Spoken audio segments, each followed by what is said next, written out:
এত বিঘা করছেন এই কলার গাছে? 50 শতক। 50 শতক জায়গা। আচ্ছা, তো এর আগে তো আর করা হয়নি? এর আগে করছি আপনার 75 শতাংশ। 75 শতাংশ। তো ওখানে কি লাভজনকটা বেশি ছিল না? ওইটা মোটামুটি লাভ হয়েছে, মানে রোগে ধরছিল, তারপরেও মোটামুটি লাভ আছে। আপনি হচ্ছে শুধু এখানে কলার বাগান নাকি আরো পার্শ্ববর্তী আরো কলার বাগান আছে? আরেকটা আছে ওই যে আপনি যেটা দেখালেন ওটা আপনার? এই যে রাস্তার দক্ষিণ পাশে ওই। তো এই শুধু কি আপনি এই কলার আবাদই করেন নাকি আরো? এটা প্রথম এই 2 বছর ধরে, আগে বেগুন, লাউ, বেগুন এই যেরকম করি মাছা। আচ্ছা, তা এখানে আপনার তো একবার আপনি করছিলেন, সেখানে তো একটা লাভজনক ছিল। তো এরকম কৃষি কাজে যে কলার বাগান আরো মানুষকে যে একটা যে দেখা যাচ্ছে যে তারা উদ্যোগ নেওয়া, সেটাতে আপনি কি মনে করেন যে কৃষিকাজ এটা ভালো, এটা বিদেশ হচ্ছে ব্যবসা ভালো। বিদেশ যাওয়ার চাইতে এই ব্যবসাটা করা ভালো? যাদের জায়গা জমি আছে তারা বিদেশ না যেয়ে তারা এরকম জায়গা জমি ছাড়াও এটা ভালো। যাদের জায়গা নাই তারা কিভাবে করবে? ধরেন একটা গাছ অপরের ক্ষেত্রে ভাড়া নিলে, হ্যাঁ, ধরেন এই গাছটার গৃহস্থে দিতে হবে খেতলারে, মাটিওলারে 50 টাকা। আচ্ছা আর আমার খরচ হবে 150 টাকা, আচ্ছা, 200 টাকা। এটা যদি সময় মতো আনা যায়, মানে এটা কি মাস চলতেছে? এটা তো গ্রীষ্মকাল, সামনে বর্ষাকাল।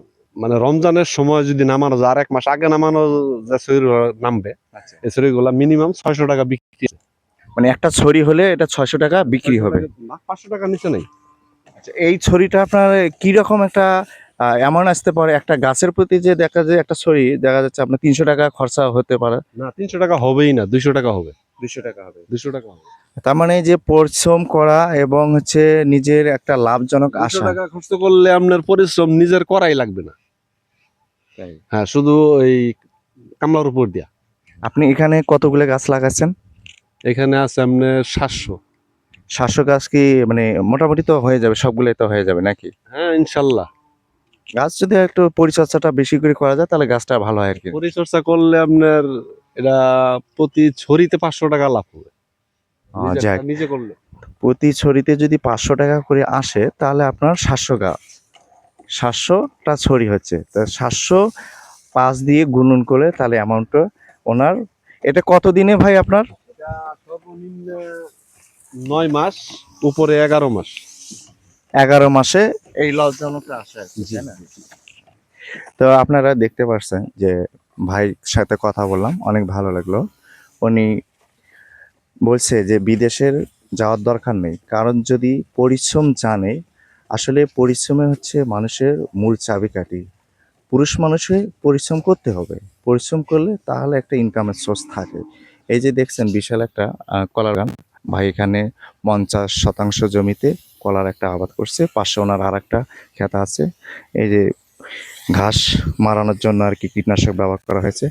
তো উনি বলছে যে প্রতি 6 মাস পরে হোক বা 1 বছর পরে হয়, যে অ্যামাউন্টটা আসে ভালো একটা অ্যামাউন্ট আসে। তো এখানে বিদেশে যাওয়ার প্রয়োজন নেই। যাদের এখানে জমি আছে তারা চাইলে এই ভাইয়ের মতো একটা উদ্যোগ নেন, জমি ফালানোর দরকার নেই, তাই না ভাই? ভাড়া নিবে মানুষের জমি, জমি অন্য জমি লিসে নিবে। অন্য জমি আপনারা লিজ নেন, নিয়ে এরকম ক্ষেত তৈরি করেন, কলার বাগান করেন, পাশে আরও আখ ক্ষেত আছে, বিভিন্ন ক্ষেত আছে। কৃষিক্ষেত্রে উদ্যোগ নেন, দেখবেন অর্থনীতি সচল হবে, বাংলাদেশের অর্থনীতি এগিয়ে যাবে, কৃষিক্ষেত্রে ভালো একটা ব্যবল আয় প্রযুক্তি পাবে আর কি। তো যাই হোক, ভিডিওটি যদি ভালো লাগে অবশ্যই আপনারা আমার ইউটিউব এবং ফেসবুকে চ্যানেলে ইউটিউবে সাবস্ক্রাইব করবেন এবং ফেসবুকে ফলো দিয়ে রাখবেন। আশা করি ভালো লাগবে। আসসালামু আলাইকুম, ভালো থাকবেন সবাই।